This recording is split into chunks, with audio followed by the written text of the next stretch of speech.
আসসালামু আলাইকুম রহমতুল্লাহি ওয়া বারাকাতুহু। অনেকে জানতে চান আমি কি করি, এজন্য আজ এই ভিডিও। 760 টাকা দিয়ে শুরু ব্যবসা, এখন 14 লক্ষ টাকা। কি নেই এই দোকানে? খরিদ্দার যা চায় আমরা তাই দেওয়ার চেষ্টা করি। ছেলে মেয়ে পিতামাতা পুরো ফ্যামিলি নিয়ে যদি এই দোকানে আসেন, পা থেকে মাথা পর্যন্ত সব কিছুই নিতে পারবেন ইনশাল্লাহ। আমি ঢাকায় চাকরি করি। স্ত্রীর জন্য এক দরের দোকান থেকে ডিসকাউন্ট মূল্য 1200 টাকা দিয়ে একটি 3 পিস কিনেছিলাম। 2019 সালের শেষের দিকে নারায়ণগঞ্জের ভুলতা-গাউছিয়া ও নরসিংদীর বাবুরহাট কাপড়ের পাইকারি মার্কেটে গিয়ে দেখি 1200 টাকার 3 পিস পাইকারি মূল্য মাত্র 400 থেকে 450 টাকা।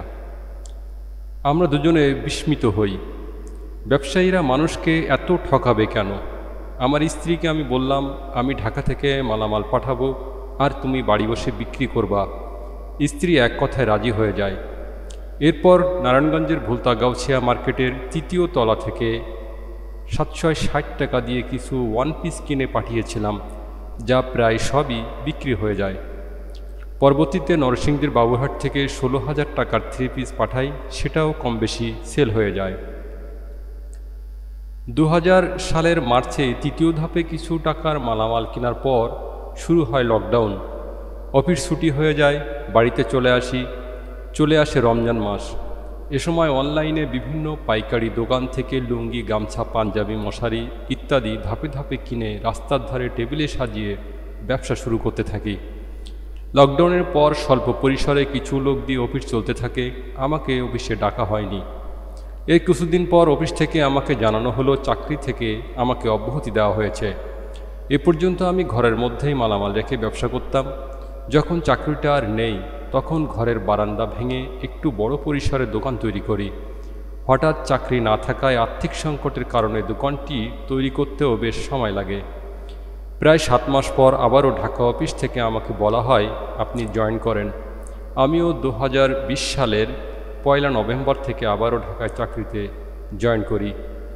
প্রতি মাসে বেতন পেতাম আর মাল কিনে পাঠাতাম। শাটার না খুলে শুধুমাত্র পকেট দরজা দিয়ে অনেক ধৈর্যের সাথে 2000 সাল থেকে এ পর্যন্ত আমার স্ত্রী অনেক সাপোর্ট দিয়ে যাচ্ছে। এখন আমি জুলাই 24 থেকে চাকরিটা ছেড়ে দিয়েছি। স্কুল ব্যাগ, ছাতা ইত্যাদি আরও কিছু আইটেম বাড়িয়ে দিয়ে আগস্ট 24 থেকে স্থায়ীভাবে দোকানে বলবো ইনশাল্লাহ। আমার চিন্তা ছিল গ্রামের ভিতরে ব্যবসা করতে গেলে 5 লক্ষ টাকা পর্যন্ত বাকি দিলেই হতে পারে, কিন্তু এখন বাকি পাওনা আছে 7,50,000 টাকা প্রায়, আর দোকানে রয়েছে প্রায় 7 লক্ষ টাকার মালামাল, সব মিলিয়ে প্রায় 14 লক্ষ টাকা। ব্যবসায় অনেক ধৈর্য, সততা, নম্রতা, সুন্দর আচরণ প্রয়োজন। আমরা দুজনে চেষ্টা করে যাচ্ছি। আমাদের জন্য আপনারা সবাই দোয়া করবেন। আমিন।